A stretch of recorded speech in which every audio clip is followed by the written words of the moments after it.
Hey, it's me, MLB. Here is chapter 113 of Gains, and this one is titled Difficult. The place was alive with small teams of heroes, all chatting about what to do and what had already been done, and you caught small snippets of conversation as you passed people. Yeah, they checked that side last night. The fog is thickest there. Had to go back and rescue some heroes because they found where the fog's coming from. Who's tracking the heroes? What time's our unit starting the rescue effort tomorrow? You followed the back of Bakugou through the crowds and stopped when you got to a desk with someone that was handing out name tags. Here you go, Fat Gum said after talking to the person there and getting your name tags to give to you all. You're officially part of the rescue team now. You smiled as you put the badge on, feeling like you were actually a fully fledged hero now. You were then ushered into a side room with some official-looking men and policemen and debriefed on the situation. There have been a few areas on this mountain that have been searched with no success. We are aware the persistent fog is slowing these efforts down, but we are unable to locate the location of the quirk wielder that is emitting the fog, so until we do that, efforts will move slowly, the man in charge said. In the meantime, we have now equipped all heroes with trackers, earpieces and lights, so that we can have all eyes on deck.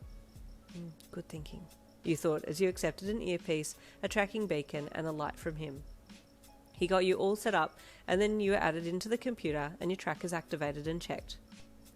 We would like for you to search through the side of the mountain here, another planner said to you and the boys, laying out a map and circling it for you to see.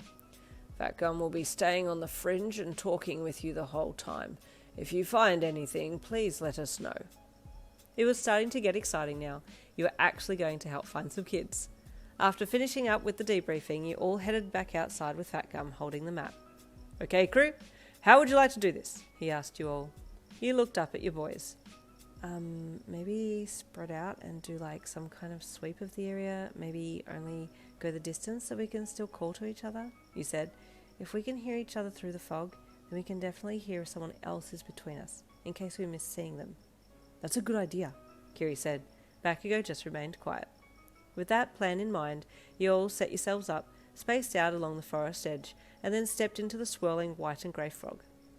It was only about 2 steps in before you found yourself completely surrounded by fog, and it felt dense and a little damp. Cat, can you hear me? You called out into the bush, but it felt like you were calling into a pillow. Your voice hardly travelled anywhere, and you could barely see the trees and plants in front of you. Only in the earpiece, Kiri replied. Wait, really? You asked in a normal voice. I swear you're not even that far from me. Suddenly something touched you and you jumped violently. It's me, Bakugou said, and you heard him speak beside you, but also into the earpiece. Where did you come from? You asked with surprise. This fog is so thick. I didn't see you until I was right next to you, he said. You thought, this is why it's so hard to find these kids. This is going to be near impossible. They can't see us unless we're touching them, and they can't hear us either. You then spoke up. Okay, wait. Step back but hold my hand, you said to Bakugou, which he did, and as he stepped back his whole form completely disappeared into the white fog, with only his fingers being visible holding your hand. Wow, this is strange, you mused out loud. Can you hear me? You asked him. Only in the earpiece, he said into your ear. Wow, so you can't hear me even though we are literally touching hands, you said. Yeah, he grunted. Okay, this is not going to work, you said with a shake of your head, pulling on Bakugou's hand to pull him into you again. We need a better strategy. Wait, where are you? I'm here, he said, but you couldn't hear him through the fog, only in the earpiece. Great. You thought when you realised that he could still literally be within eyesight if there had been no fog, but now there was no way of getting to him. Fat Gum? You asked into the earpiece as you pulled on Bakugou's hand and pulled him into you again. He was only too happy to step in close and wrapped one arm casually around you. Yep, Fat Gum asked. Could you please direct Bakugou and I towards Kirishima's tracker so we can all stay together? We need to formulate a plan here. Yes, of course. He's at your 2 o'clock, Yin. About 10 steps, Fat Gum said, watching your trackers on his screen. Man, that's so bad. 10 steps is so close, and yet we can't hear him or see him, you said to Bakugou, still in his embrace. We need to kill this damn fog, Bakugou grunted, as you turned and kept a hold of his hand and then started walking off at your 2 o'clock into the fog. Yeah, look, I'm only an intern, but finding this quirk wielder, if it is a quirk that's causing this, I think should be first and foremost. There's no way we can find anyone in this fog, and if we do, it's going to be a fluke, you said, knowing that Fat Gum was listening to your conversation. They said the fog was thickest on the other side, right? Bakugou asked, having overheard the same thing that you had heard earlier.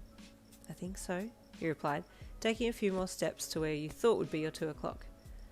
Then that's where the wielder will be, Bakugou deduced.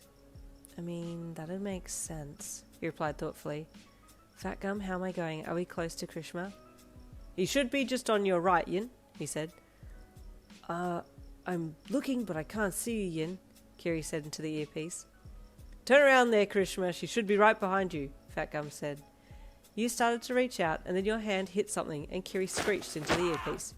Oh, I found you, you said with a chuckle, realizing that you had touched his back, which had startled him. Oh, I'm so sorry. They gave me a fright. I wasn't expecting to be touched without seeing who touched me, Kiri said as he turned around and faced you. You were now able to see him and hear him in the fog, but you were standing very close. This is ridiculous, you said with a shake of your head. I'm calling it. It's a futile mission. My quirk can't really help in this situation. Why don't we head back out of this fog and have a better think about this? You offered, grabbing a hold of Kiri's hand so that you were now holding all hands. Fat Gum, can you lead us out of here? Which way do we go to get to you? Okay, proper planning time. We'll see what happens in chapter 114. Although, I don't think that there's going to be much planning happening in 114. Just letting you know, make sure that you're alone for the next chapter. We don't want any siblings or parents listening. They might be like, what are you listening to? Maybe chapter 115 might be a little bit more proper planning. But we'll have a little bit of a yin or you with your boys, a little bit of a session in the next chapter, so I'll see you then.